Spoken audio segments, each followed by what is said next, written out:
Hello! Aujourd'hui, nous allons parler de trois choses à savoir sur les huiles essentielles de Madagascar. 1. Une pratique héritée de la période coloniale. Nos ancêtres connaissaient les vertus des nombreuses plantes médicinales qu'ils utilisaient pour se soigner depuis des siècles. Mais l'extraction des huiles essentielles est à l'origine une pratique créée par et pour les colons. Ce n'est pas un savoir-faire ancestral ni traditionnel. Ce business a énormément enrichi l'administration coloniale française.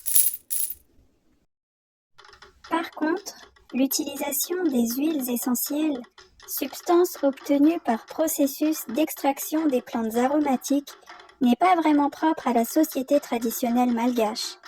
Elle a été plutôt introduite à Madagascar. D'ailleurs, l'extraction et l'exportation des huiles essentielles étaient exclusivement réalisées par les colons. L'exploitation des huiles essentielles était l'apanage des colons de la fin du XVIIIe siècle jusqu'à la période post-coloniale, c'est-à-dire dans les années 70. Pendant la période coloniale, l'extraction et l'exportation des huiles essentielles étaient exclusivement réalisées par les colons. Pour rentabiliser leurs exploitations, ils ont même introduit diverses espèces provenant d'autres pays, tels que le giroflier, le lantana camara, le basilic, l'eucalyptus, le piper nigrum, la cannelle, le géranium, etc. Ces espèces, utilisées de plus en plus en métropole et fortement appréciées en Europe, se sont très vite adaptées aux conditions climatiques et à la nature du sol dans les différentes régions, voire les terroirs de l'île.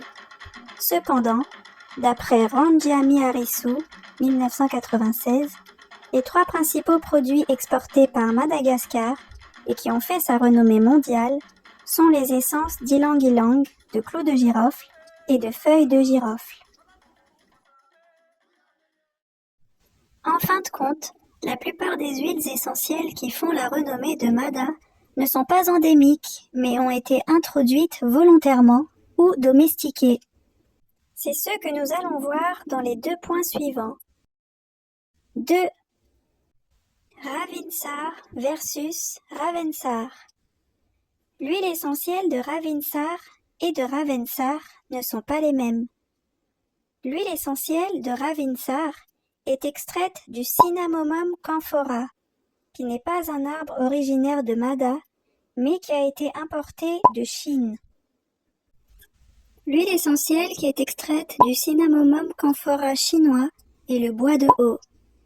L'huile essentielle de Ravensar est extraite d'un arbre aromatique indigène de Mada.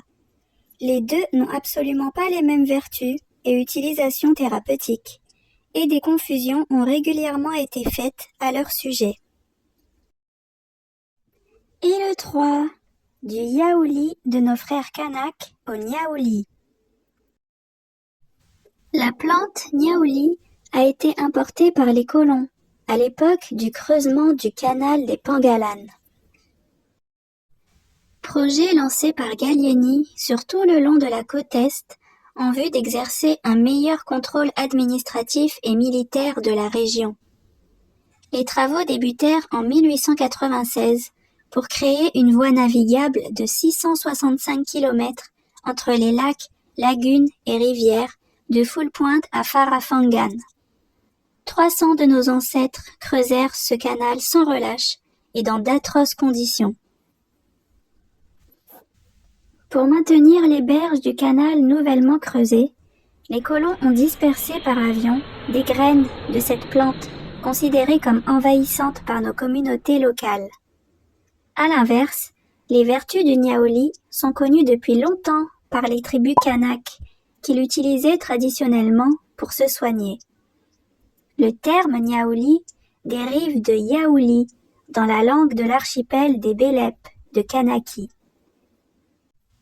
Le niaouli, Melaleuca quinquenervia, est originaire de la côte sud-est de l'Australie, de la Kanaki et de la Nouvelle-Guinée. Il a été introduit en Guyane française, en Ouganda, au Kenya, en Tanzanie, en Égypte, au Cameroun, au Bénin, en Malaisie, aux Philippines, au Vietnam, en Indonésie et à Mada. L'exploitation de l'huile essentielle de Niaouli à Mada serait le fait d'une biologiste française. Et voilà! Maintenant, tu en sais un peu plus sur les huiles essentielles de Madagascar.